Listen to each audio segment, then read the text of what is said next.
High all, good morning, శుభోదయం అందరికీ. ఎలా ఉన్నారు అందరూ? నేనైతే చాలా బాగున్నాను. నేను నా 43 డేస్ ఆఫ్ ఫిట్నెస్ ఛాలెంజ్ సక్సెస్ఫుల్గా కంప్లీట్ చేసి ఇవాళ నా 44th డే కూడా స్టార్ట్ చేసి ఫినిష్ చేసేసాను. దేనికోసం వెయిట్ చేస్తున్నారు మీరందరూ ఇంకా? ఇవాళ నా 44th day of fitness challenge video చూసైనా సరే మీరు మీ హెల్తీ లైఫ్ స్టైల్ పట్ల, మీ బాడీ ఫిట్నెస్ పట్ల కొద్దిగా అలర్ట్ అవుతారని, జాగ్రత్త వహిస్తారని కోరుకుంటూ ఉన్నాను. నేను డైలీ నా వీడియోస్లో గ్రాటిట్యూడ్ అనేది ఎక్స్ప్రెస్ చేస్తూ ఉంటాను. గ్రాటిట్యూడ్ అంటే ఏమీ లేదు, కృతజ్ఞతాభావం అనమాట. So on that gratitude note, yesterday I announced that our family is having 257 members. 257 మంది మన ఫ్యామిలీకి జాయిన్ అయ్యారని చెప్పాను. ఈ మన ఛానల్ రెవల్యూషన్ బై సువర్ణ అనే ఛానల్కి today I'm very happily proudly announcing that we are a family of 260 members. ఎవరైతే ఆ ముగ్గురు కొత్తగా యాడ్ అయిన వారు పేరు పేరున మీకు, మీ కుటుంబ సభ్యులకు నా హార్ట్ ఫెల్ట్ గ్రాటిట్యూడ్ ఎక్స్ప్రెస్ చేస్తూ ఉన్నాను. మీరు, మీ కుటుంబ సభ్యులందరూ ఎల్లవేళలా ఆయురారోగ్యాలతో, సుఖ సంతోషాలతో హ్యాపీగా ఉండాలని నేను మనస్ఫూర్తిగా ఆ భగవంతుని ప్రార్థిస్తూ ఉన్నాను. So this is on a gratitude note. So నిన్న నేను quality versus quantity, so quality food ఎలా తీసుకోవాలి, మనము క్వాంటిటీ మీద కాన్సన్ట్రేషన్ తగ్గించాలి, క్వాలిటీ ఆఫ్ ఫుడ్ తీసుకోవాలి అని చెప్పి నేను విత్ ఎగ్జాంపుల్స్ తెలుగు పద్యాలతో సహా జోడించి మరి నేను చెప్పాను. యా, నేను ఇంకొక గ్రాటిట్యూడ్ పాయింట్ యాడ్ చేస్తాను.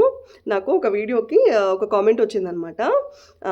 మీరు తొందరగా 1000 మెంబర్స్ సబ్స్క్రైబర్స్ రీచ్ అయ్యి తొందరగా గ్రోత్ రావాలి, తొందరగా సక్సెస్ రావాలి అని చెప్పి నేను కోరుకుంటూ ఉన్నాను అని చెప్పి నాకు ఒక కామెంట్ వచ్చిందనమాట. మీరు చాలా పాజిటివిటీతో ఆ కామెంట్ పెట్టారండి. నేను నిన్నటి రోజు చెప్పాను కదా, మనం మంచి చేస్తే అది మనకి తిరిగి మళ్ళీ మనకి ఆ మంచి అన్నది ఏదో ఒక రూపంలో మనకి, మన కుటుంబానికి, మన పిల్లలకి అది హెల్ప్ అవుతుంది. భగవంతుడు అది మనకి అందేలాగా చేస్తాడు అని చెప్పి. సో డైలీ నేను పాజిటివిటీ స్ప్రెడ్ చేస్తూ ఉంటాను. అందరూ హ్యాపీగా ఉండండి, ఆరోగ్యంగా ఉండండి అని చెప్తూ ఉంటాను. సో నాకు ఒక మనిషి అలా కామెంట్ పెట్టడం అన్నది, నేను డెవలప్ అవ్వాలి, నేను గ్రో అవ్వాలి అని చెప్పి పాజిటివ్గా కామెంట్ చేయడం అన్నది నాకు చాలా హ్యాపీగా అనిపించింది అనమాట. I felt really really very happy. It seriously made my day అని అనిపించింది. యా, అదొకటి షేర్ చేసుకోవాలని అనిపించి చెప్పాను. యా, డైలీ నేను నా వీడియోస్లో కన్సిస్టెన్సీ చెక్ లిస్ట్ గురించి కూడా మాట్లాడుతూ ఉంటాను. చెక్ లిస్ట్ అంటే ఏమీ లేదు, కొన్ని పాయింట్స్ అన్నవి మనము డైలీ మన కంఠంలో ప్రాణం ఉన్నంత వరకు, మన గొంతులో ఊపిరి ఉన్నంత వరకు మనము అవి తూచా తప్పకుండా పాటించాల్సిన నియమాలు అనమాట. అవి ఏం లేదు, వెరీ బేసిక్ థింగ్స్ అనమాట. బేసిక్ థింగ్స్ అంటే ఏంటి అని అంటే, ఒకటి, సూర్యోదయానికంటే ముందు నిద్ర లేవడము. సూర్యోదయానికంటే ముందే నిద్ర లేవాలి అని అంటే మనం ముందు రోజు నైట్ ఎంత వీలైతే అంత ఎర్లీగా పడుకోవాలి. సో ఇప్పుడు 11, 11:30, 12 అట్లా పడుకునేవారు ఒకటే రోజు ఎర్లీగా పడుకోవడం అన్నది అసంభవం అనమాట. అది అంత ఈజీగా పాసిబుల్ అయ్యే విషయం కాదు. ఎందుకంటే నేను వర్క్ చేసే టైంలో I have 13+ years of experience as a software tester. నేను వర్క్ చేసే టైంలో most of my projects were second shift projects అనమాట. So second shift projects timings ఎలా ఉంటాయంటే, లండన్ ప్రాజెక్ట్స్ అయితే, యూకే ప్రాజెక్ట్స్ అయితే 12:30 to 9:30 ఉంటాయి. ఎందుకంటే 1 అవర్ డిఫరెన్స్ వస్తుంది. యూఎస్ బేస్డ్ ప్రాజెక్ట్స్ ఏవైనా సరే 1:30 to 10:30 షిఫ్ట్ టైమింగ్స్ ఉంటాయన్నమాట. అంటే 1:30 PM to 10:30 PM. So 1:30 PM నుంచి 10:30 PM వరకు 9 hours వర్క్ స్కెడ్యూల్ అయిపోయాక ఆఫీస్కి వెళ్ళే వారికి ఎలా ఉంటుంది, క్యాబ్స్ అప్రోచ్ అవ్వాలి, క్యాబ్స్ ఎక్కేసి క్యాబ్ ఇంటికి రీచ్ అయ్యే టైంకి దగ్గర 1 అవర్, బెంగళూరులో సిటీస్లో, మేజర్ సిటీస్లో ఎక్కడైనా సరే 1 అవర్ అన్నది traffic is common everywhere. That's the minimum time యాక్చువల్గా అయితే 1 అవర్ అన్నది. సో 10:30కి క్యాబ్ ఎక్కారంటే, దట్టు క్యాబ్ రెడీగా టైంకి ఉంటే, సో 10:30కి క్యాబ్ ఎక్కితే 11:30 అయిపోయేది అనమాట. 11:30 అయిపోయి ఇంటికి వెళ్ళిపోయి కొద్దిగా ఫ్రెష్ అయిపోయి, కొద్దిగా ఏమైనా ఆకలేస్తే ఏమైనా తింటాము, ఆ మంచిగా అనేది ఖచ్చితంగా చేస్తామన్నమాట. ఎందుకంటే ఆకలేస్తుంటే మనకి నిద్ర పట్టదు కదా. సో ఏదో ఒకటి కడుపులోకి వేసేస్తాము. That is the first wrong step that we are taking. కడుపులోకి ఏదేసేస్తాము, వెళ్ళి పడుకునేస్తాము. వెళ్ళి పడుకున్న తర్వాత నిద్ర పట్టదు, అంత త్వరగా నిద్ర పట్టదు. వెళ్ళి పడుకోగానే నిద్ర పట్టాలంటే ఎస్పెషల్లీ సాఫ్ట్వేర్ ఎంప్లాయర్స్కి ఆ ఏసీ గదులలో ఉండి ఉండి ఉండి వారు దూరపు చూపుకి డే అంతా దూరపు చూపు అనేది నోచుకోరనమాట. సన్ రేస్ పడవు వారి బాడీ పైన, చెమట పట్టదు. 9 అవర్స్ ఉన్నంతసేపు ఏసీలోనే ఉంటారు. క్యాఫ్టీరియాలోకి వెళ్తే ఏసీ, వాళ్ళు వర్క్ చేసే డెస్క్ లొకేషన్ దగ్గర ఏసీ. సో, ఇలాంటి లైఫ్ స్టైల్ ఉన్నప్పుడు వాళ్ళకి వెళ్ళి పడుకోగానే నిద్ర పట్టదు. ఏం శారీరక శ్రమ చేశామని మనకి నిద్ర పడుతుంది చెప్పండి. On top of that work stress ఉంటుంది. రేపటి రోజు ఏం చేయాలి అన్న ప్రెషర్ ఉంటుంది. సో, వీటన్నిటి వల్ల మనకి నిద్ర అంత ఈజీగా వెళ్ళి బెడ్ మీద పడుకోగానే పట్టదు. సో, 12 అవుతుందో, 12:30 అవుతుందో, 1 అవుతుందో వారికే తెలియాలన్నమాట. సో, నాకు కూడా నేను మరీ 12, 1 వరకు కాదు కానీ 11:30, 12 వరకు కూడా నేను చాలా కష్టపడేదాన్ని వర్క్ చేసే టైంలో. నాకు నిద్ర పట్టకపోవడం వల్ల.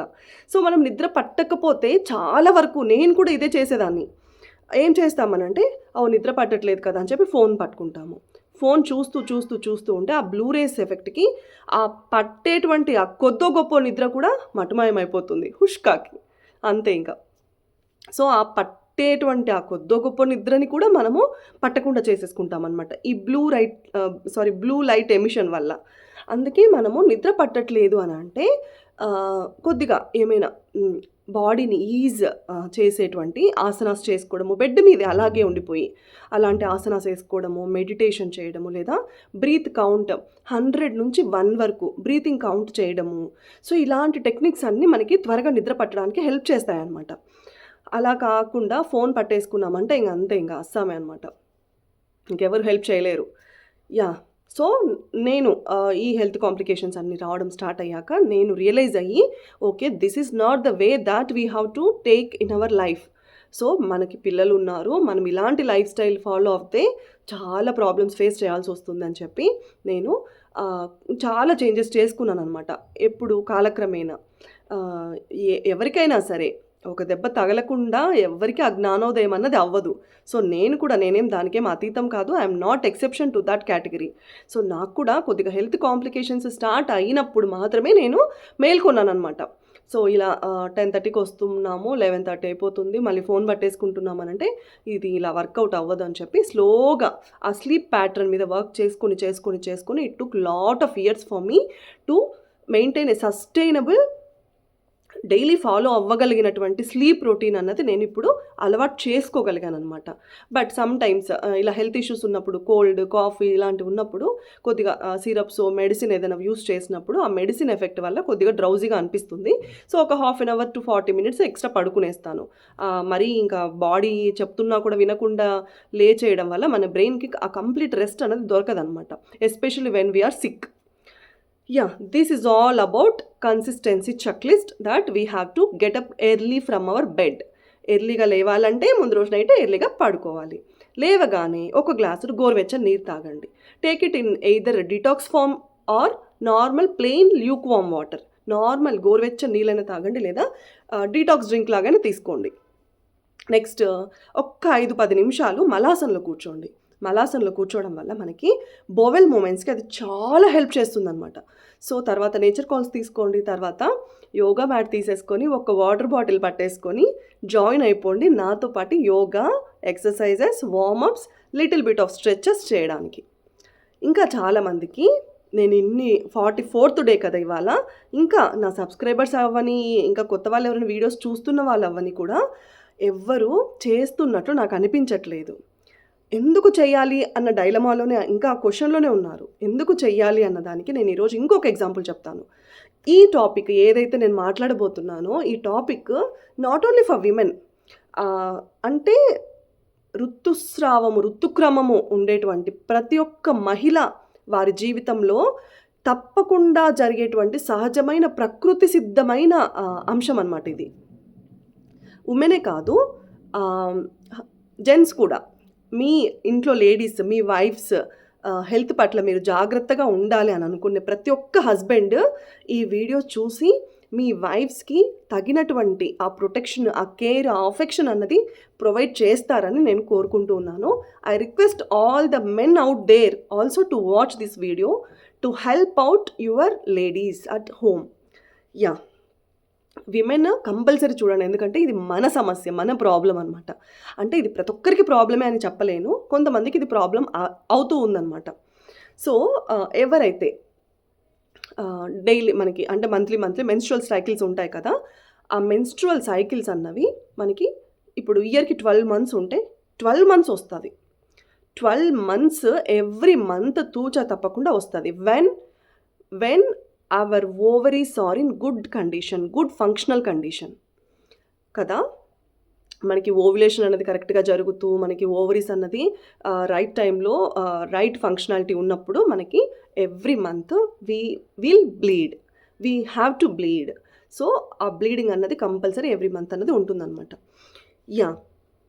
సో, దాన్ని ఇప్పుడు ఒక ఏజ్ ప్రతి ఒక్క మహిళకి ఒక ఏజ్ వచ్చినప్పుడు అంటే 45 సంవత్సరాల నుండి 55 సంవత్సరాల మధ్యలో ఎప్పుడైనా సరే ప్రతి ఒక్క మహిళకి ఈ మెనోపాజ్ అనేటువంటి ఒక ప్రకృతి సిద్ధమైన సహజమైన దశ అన్నది ఒకటి వస్తుందనమాట. ఆ మెనోపాజ్‌కి ఈ 45-55 ఇయర్స్ మధ్యలో వచ్చేటువంటి ఆ మెనోపాజ్‌కి ముందు ఒక 5 ఇయర్స్, తర్వాత ఒక 5 years is very crucial, very important in their life అనమాట. వెరీ ప్రామినెంట్ రోల్ ప్లేస్ చేస్తుంది ఆ పీరియడ్ అన్నది. ఎప్పుడు 45-55 ఇయర్స్ మధ్యలో మెనోపాజ్ అనుకుంటే, ఒక్క 5 సంవత్సరాల ముందు జరిగేదాన్ని ప్రీ మెనోపాజ్ అంటారు. ఒక్క 5 సంవత్సరాల తర్వాత జరిగేదాన్ని పోస్ట్ మెనోపాజ్ అంటారు.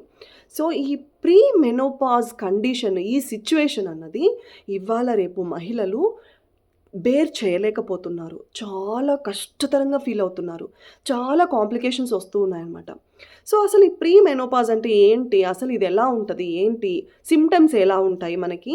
మన బాడీ ఏం సిగ్నల్స్ ఇస్తుంది అనంటే, ఫస్ట్ సింప్టమ్స్ గురించి మాట్లాడుకుందాము. అప్పుడు మనము ప్రీ మెనోపాజల్ కండిషన్‌లో ఉన్నామో లేదో మనకు తెలుస్తుందనమాట. I feel that personally I am in the pre-menopause condition. Because when I'm saying I'm nearing to 40కి దగ్గర అవుతూ ఉన్నాము అని అంటే మనకి మన ఫోర్ ఫాదర్స్ నుంచి, మనకి మన పూర్వీకుల నుంచి, మన అమ్మమ్మలు, మన నాన్నమ్మలు వాళ్ళ నుంచి మనకి ఆ జెనెటిక్స్ రావడం వల్ల కొంతమందికి కొద్దిగా ముందు అవుతుంది, కొంతమందికి కొద్దిగా వెనక అవుతుంది అనమాట. సో, ఒక 2-3 సంవత్సరాలు అటో ఇటో అయినా కూడా ఇదైతే తప్పనిసరిగా జరుగుతుంది. సో, సిమ్టమ్స్ ఎలా ఉంటాయనంటే కోపము, చిరాకు, అసహనము, నిరుత్సాహము, మతిమరుపు, ఏ పని మీద ఇంట్రెస్ట్ లేకపోవడము, ప్రతిదానికి అరవడము, ఎవరిపైన చిరాకు చూపించాలో తెలియకపోవడము, నిస్సహాయత, యాంగ్జైటీ, డిప్రెషన్, ఇవన్నీ సిమ్టమ్స్ అన్నమాట. ఎందుకు అనంటే మన బాడీలో కొన్ని హార్మోన్స్ అటు ఇటు అయిపోతాయి అన్నమాట. They fluctuate in our body. Pre menopausal టైంలో, మెనోపాజ్ టైంలో మహిళలకు ఉండాల్సినటువంటి అతి ఇంపార్టెంట్ హార్మోన్స్ అయినటువంటి ఈస్ట్రోజన్, ప్రొజెస్టరాన్ అన్నవి చాలా తగ్గిపోతాయి అన్నమాట. మనకి యాక్చువల్గా ఎవ్రీ మంత్ పీరియడ్స్ వస్తున్నాయి అంటే కారణమే ఈ ఈస్ట్రోజన్ అండ్ ప్రొజెస్టరాన్ హార్మోన్స్ సవ్యంగా వాటి పనితీరును చక్కగా అమలు చేయడం వల్ల. మనకి ఈ ప్రీ మెనోపాజ్ కండిషన్లో ఏమవుతుందంటే మనకి ఆ 2 హార్మోన్స్ ఏవైతే ఉన్నాయో ఈస్ట్రోజన్, ప్రొజెస్టరాన్ అన్నటువంటి ఈ 2 హార్మోన్స్ అన్నవి తగ్గుముఖం పడతాయన్నమాట. చాలా వరకు తగ్గిపోతాయి.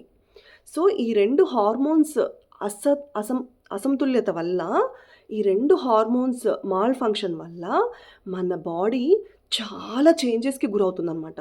దానివల్ల వచ్చే సిమ్టమ్సే ఇవన్నీ. అలసట, నీరసము, నిస్సత్తువ, ఎనర్జీ లేకపోవడము, అసలు ఏదో కోల్పోయినట్లు ఉండడము, డిప్రెషన్లోకి వెళ్ళిపోవడము, యాంగ్జైటీ ఫీల్ అవ్వడము. ఇంకా ఎక్కువ మందిలో వినేటువంటి కంప్లైంట్ ఏంటంటే హాట్ ఫ్లష్ అనమాట. అంటే ఓవర్ స్వెట్టింగ్ డ్యూరింగ్ నైట్. అందరికీ ఇప్పుడు ఫ్యామిలీ అందరం ఒక రూమ్లో పడుకొని ఉన్నామంటే రూమ్లో ఉన్న వారికి అందరికీ నార్మల్ టెంపరేచరే ఉంటుంది. మనకి మాత్రము ఆ హాట్ ఫ్లషెస్ ఫీల్ అవుతామన్నమాట. ఓవర్ స్వెట్టింగ్ ఫీల్ అవుతాము. బాడీ అంతా చెమటలు పట్టేస్తూ ఉంటాయి. కంగారు వస్తుంది, యాంగ్జైటీ వస్తుంది, సరిగా నిద్ర పట్టదు.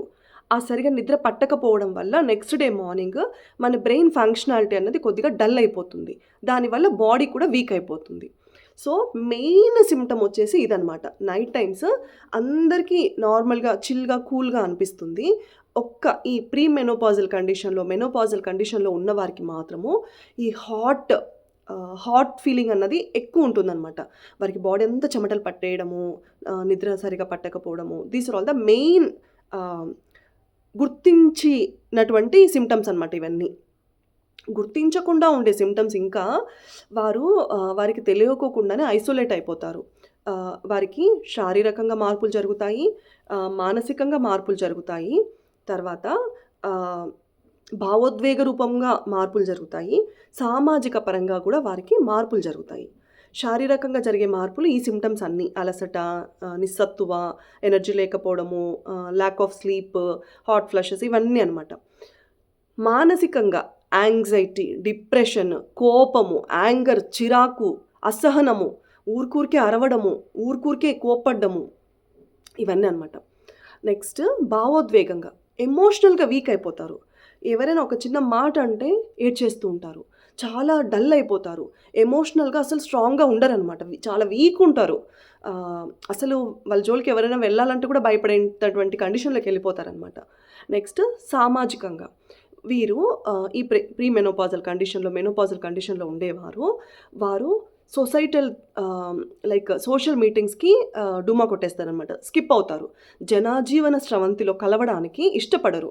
వారు ఐసోలేట్ అవ్వడానికి ఎక్కువ ఇష్టపడతారనమాట. Because they are undergoing lot of hormonal imbalances in their body కదా! సో, బ్రెయిన్ వాళ్ళని నార్మల్‌గా పనితీరుకి ఉపక్రమించేలాగా చేయదనమాట. సో, ఈ సోషల్ మీటింగ్స్ అన్నీ అవాయిడ్ చేసేస్తారు. ఈ 4 రకాల ప్రాబ్లమ్స్ ఇప్పుడు ప్రతి ఒక్క మహిళ వారి భర్త గారు ఎవరైనా గుర్తించగలిగితే శారీరకమైన మార్పులు, మానసిక మార్పులు, భావోద్వేగ మార్పులు, ఇంకా సామాజిక మార్పులు. ఈ చేంజెస్ గుర్తిస్తే ఆ మహిళ యొక్క భర్త గారు వారి పట్ల కొద్దిగా సపోర్ట్, కేర్, అఫెక్షన్ ప్రొవైడ్ చేయగలిగారంటే వారు మళ్ళీ తిరిగి ఆ ప్రీ మెనోపాజల్ ఆ కండిషన్ నుంచి, ఆ ఫోబియా నుంచి చాలా ఈజీగా బయటపడే ఛాన్సెస్ ఎక్కువ ఉంటాయన్నమాట. ఆహ్, ప్రతి ఇంట్లో హస్బెండ్స్ సర్కాస్టికల్‌గా మాట్లాడుతూ ఉంటారనమాట. ఊరికూరికే ఆగమాగమ చేస్తుంటావు, ఊరికూరికే అడుస్తుంటావు, ఊరికూరికే కోపపడుతుంటావు అని చెప్పి. ఆ కోపం వెనుక, చిరాకు వెనుక, ఫ్రస్ట్రేషన్ వెనుక ఉన్న కారణాలని మీరు రూట్ కాజ్‌ని కనిపెట్టడానికి ట్రై చేస్తే మీరసలు ఆ మాటలే అనరు. ఉమెన్ వారి వారి మీకు అర్థం కాదు. చాలా ప్రాబ్లమ్స్ ఉంటాయన్నమాట వారికి. బట్ వారు చెప్పుకోగలిగేది కొన్నే. వారు చెప్పకుండా వారి గుండెల చాటున దాచిపెట్టుకునేటివి ఎన్నో. అవన్నీ చెప్పుకోలేరు. అవన్నీ చెప్పినా మీకు అర్థం కాదనమాట. దేవుడు సృష్టిని ఆడవారికి అలా పెట్టాడు. సో, మీ భార్య గారు చిరాకు పడుతూ ఉంటే మీరు కసురుకోవడం ఆపేసి తన ప్రాబ్లమ్ ఏంటి అని కూర్చోపెట్టి నచ్చచెప్పి మాట్లాడి తనకి సపోర్ట్ ప్రొవైడ్ చేయండి. తనకి కేర్ ప్రొవైడ్ చేయండి. తనని మళ్ళీ తిరిగి మామూలు నార్మల్ మనిషిలాగా చేసే ఆప్షన్ మీకొక్కరికే ఉంటుందనమాట యాజ్ ఎ హస్బెండ్. యాహ్! ఇంకా వారికి ఇంకా ఎలా ఎలా ఉంటుందనంటే చాలామందికి ఈ ప్రాబ్లమ్స్ అన్నిటి వల్ల బాడీ డీయాక్టివేట్ అవ్వడం వల్ల వారు ఎలాంటి ఫిజికల్ మూవ్‌మెంట్, ఎక్సర్‌సైజ్ ఇవన్నీ చేసుకోరనమాట. నేను అందుకే స్ట్రెస్ చేసి చెప్తున్నాను. Especially women who are nearing 40 age 40కి, 50కి దగ్గర పడే వారికి ఈ స్ట్రెచెస్ కానీ, బాడీ మూవ్‌మెంట్ చాలా ఎక్కువ ఎందుకు అవసరం అనంటే ఈ pre menopausal condition, menopause condition, post menopausal condition, ఈ హార్మోనల్ ఇంబాలెన్సెస్, ఈ ఈస్ట్రోజన్, ప్రొజెస్ట్రాన్ వీటి వర్క్, వీటి పనితీరు ఇవన్నీ ఉన్నాయి కాబట్టి మనము యోగా చేసుకోవాలి, బాడీకి ఫిజికల్ మూవ్‌మెంట్ ఉండాలి, ఎక్సర్‌సైజెస్ చేసుకోవాలి, స్ట్రెంగ్త్ ట్రైనింగ్ ఎక్సర్‌సైజెస్ చేసుకోవాలి అని ఇంత స్ట్రెస్ చేసి చెప్పేదనమాట. సో, ఈ డీయాక్టివేటెడ్ మోడ్‌లో ఉన్నటువంటి బాడీకి ఎలాంటి ఫిజికల్ మూవ్‌మెంట్ లేకపోవడం వల్ల వారి మెటబాలిజం దెబ్బతింటుందనమాట. అంటే వారి జీర్ణ వ్యవస్థ మందగిస్తుంది. జీర్ణ వ్యవస్థ మందగించడం వల్ల వారికి ఏమవుతుందనంటే ఒబిసిటీ వస్తుంది. ఓవర్ వెయిట్ అయిపోతారు. పొట్ట చుట్టూ కొవ్వు అన్నది పేరుకుపోతుందనమాట. ఈ పొట్ట చుట్టూ ఉన్న కొవ్వు పేరుకుపోయి వారికి ఇంకా చాలా రకాల liver complications, heart complications, kidney problems ఇలాంటి ప్రాబ్లమ్స్ అన్నీ వస్తాయన్నమాట ఫ్యూచర్‌లో. సో, ఇంకా వారికి ఇలా ఒబెసిటీ స్టార్ట్ అయినటువంటి మహిళలకి థైరాయిడ్ మాల్ ఫంక్షన్ కూడా జరుగుతుంది. థైరాయిడ్ చాలామంది ప్రీ మెనోపాజల్ కండిషన్‌లో హైపోథైరాయిడిజం అన్న ఒక కండిషన్‌కి కూడా గురవుతారనమాట. హైపోథైరాయిడిజం అంటే ఏం లేదు. మన థైరాయిడ్ గ్రంథి అగ్రెసివ్‌గా ఫంక్షన్ చేస్తుందనమాట. అగ్రెసివ్‌గా ఫంక్షన్ చేయడం వల్ల మనకి హైపోథైరాయిడిజం వచ్చినప్పుడు విమెన్‌కి ఎక్కువ హెయిర్ ఫాల్ ఉంటుంది. వారి స్కిన్ డల్ అయిపోతుంది. చర్మంలో, స్కిన్‌లో ఎక్కువ ముడతలు కనపడతాయన్నమాట. ముందు నార్మల్‌గా ఉన్నటువంటి స్కిన్, టైట్‌గా ఉన్నటువంటి స్కిన్ వెంటనే లూజ్ అయిపోతుందనమాట. So, these are all the symptoms. ఎవరైనా ప్లీజ్ ఒక్కసారి మీరు గమనించుకోండి, మీ బాడీని ఒక్కసారి అనలైజ్ చేసుకోండి, మీకే అర్థమవుతుందనమాట. So these are all the symptoms of pre menopausal and menopausal condition. ఇంకా మనము వీటన్నిటి నుంచి బయటపడలేమా అంటే తప్పకుండా బయటపడగలము. ఎప్పుడు? మనము ఆరోగ్యకరమైన ఆహారం తీసుకుంటూ సరిపడనేటువంటి మన బ్రెయిన్‌కి కంప్లీట్ రెస్ట్ దొరికేలాగా, ఎలాంటి డిస్టర్బెన్స్ లేనటువంటి, నిరంతరాయంగా ఉండేటువంటి 8 గంటల నిద్ర కంపల్సరీ తీసుకున్నప్పుడు, మన శరీరానికి తగినటువంటి ఆ ఫిజికల్ మూమెంట్, వ్యాయామము, శారీరక శ్రమ పెడుతున్నప్పుడు, మన బాడీకి సన్ రేస్, డి విటమిన్ అన్నది మన బాడీకి పుష్కలంగా అందినప్పుడు, ఇంకా మనము మన హార్మోనల్ బ్యాలెన్స్ కోసము కొన్ని స్పెసిఫిక్ ఆసనాస్ చేసుకున్నప్పుడు, మనము ఈ ప్రాబ్లమ్స్ అన్నిటి నుంచి మనకి కంప్లీట్ క్యూర్ అన్నది దొరుకుతుందనమాట. సో ప్రతి ఒక్కరూ డైలీ హెల్దీ ఫుడ్ తీసుకోండి, మంచి ఫుడ్ తీసుకోండి, స్లీప్ ప్యాటర్న్ మీద వర్క్ చేసుకోండి, మంచిగా పడుకోండి, నిద్రపోండి. తర్వాత మన బాడీకి ఖచ్చితంగా ఏదైనా సరే వాకింగ్ కానీ, జుంబా, ఏరోబిక్స్, ఎనీథింగ్ నేను డైలీ చెప్తూనే ఉంటాను. నా వీడియో చూసైనా చేసుకోండి, నా వీడియోనే చూడమని నేను చెప్పట్లేదు. మీకు నచ్చిన ఏదైనా మాధ్యమాన్ని ఎంచుకొని మీ బాడీకి ఫిజికల్ మూమెంట్ ఉండేలాగా చూసుకోండి. Either it is a form of dance చేసుకోండి. ఏదైనా మంచి మ్యూజిక్ ఉన్నప్పుడు మన బాడీ ఆటోమేటిక్గానే ఆ మ్యూజిక్కి తగ్గ రిథంలో మన బాడీ ఆ నాట్యం చేస్తుందనమాట. ఇప్పుడు నాకు చిన్నప్పటి నుండి ఇదొకటి ఉండేదనమాట. ఎక్కడైనా మ్యూజిక్ ప్లే అయితే నాకు తెలియకుండానే నా కాళ్ళు ఆడేవి. ఇట్లా లైక్ ఆ మ్యూజిక్కి తగ్గట్టు మనకి ఆ బాడీలో ఆ మూమెంట్ అనేది వచ్చేదనమాట. సో కొంతమందికి అలా ఉంటే హ్యాపీగా డాన్స్ చేసుకోండి. ఏమైనా మంచి బాగా హై పిచ్డ్ మ్యూజిక్ ఉన్నటువంటి పాటలు పెట్టుకొని డాన్స్ చేసుకోండి, ఏరోబిక్స్ చేసుకోండి, యోగా ఆసనాస్ చేసుకోండి. If you wanted to go to gym, hit the gym. Strength training exercises చేసుకోండి, వెయిట్ లిఫ్టింగ్ చేయండి, మనకి బాగా మజిల్ బిల్డ్ అవుతుంది. విమెన్కి ఎందుకు మజిల్ అని అంటారా? No, that is completely wrong statement. విమెన్కి మజిల్ అన్నది చాలా అవసరం. ఎందుకంటే ఏజ్ పెరిగే కొద్దీ మజిల్ మాస్ అన్నది డిటీరియోట్ అయిపోతూ వస్తుందన్నమాట, తగ్గిపోతూ వస్తుంది, డిక్రీజ్ అయిపోతూ వస్తుంది. సో మనము ఈ మజిల్ స్ట్రెంగ్త్ అనేది ఇంప్రూవ్ చేసుకోవాల్సిన అవసరం చాలా ఉంది. ఇంకా ఏజ్ పెరిగే కొద్దీ మనకి డి విటమిన్ తగ్గిపోతూ రావడం వల్ల బోన్ డెన్సిటీ, బోన్స్ అన్నవి చాలా వీక్ అయిపోతాయి అన్నమాట. సో బోన్స్ వీక్ అయిపోయినప్పుడు ఏమవుతుందంటే చాలా వరకు జస్ట్ చిన్న చిన్న గాయాలు తగిలినా కూడా ఎముకలు విరిగిపోయే అవకాశాలు ఎక్కువ ఉంటాయన్నమాట. ఇంకా ఆస్టియోపోరోసిస్ అన్నది ఒకటి వస్తుంది. సో ఇవన్నీ డి విటమిన్ డెఫిషియన్సీ వల్ల వస్తాయన్నమాట. సో వయసు పెరిగే కొద్దీ మహిళలు ఈ బోన్ డెన్సిటీ, కాల్షియం ఇంప్రూవ్మెంట్ ఉన్నటువంటి ఆహారం తీసుకోవడం కూడా చాలా అవసరం అన్నమాట. ఇంకా ఏమైనా కొద్దిగా ఇన్ఫర్మేషన్ అక్కడక్కడ మిస్ అయింది అని అనిపిస్తే నేను ఒకసారి రీకాల్ చేసుకొని, మెమరైజ్ చేసుకొని, రేపటి రోజు నేను మళ్ళీ దీని గురించి ఇంకా ఎలాబొరేటెడ్గా డిస్కస్ చేస్తాను. That's all for today. ఎవరైతే కొత్తగా యాడ్ అయ్యారో వారందరికీ పేరు పేరున నా heart felt gratitude again. Thank you so much for watching. నా ఎక్సర్సైజ్ రొటీన్ కూడా స్కిప్ చేయకుండా కంటిన్యూగా వాచ్ చేయండి, మిస్ చేయొద్దండి. సర్వే జన సుఖినో భవంతు.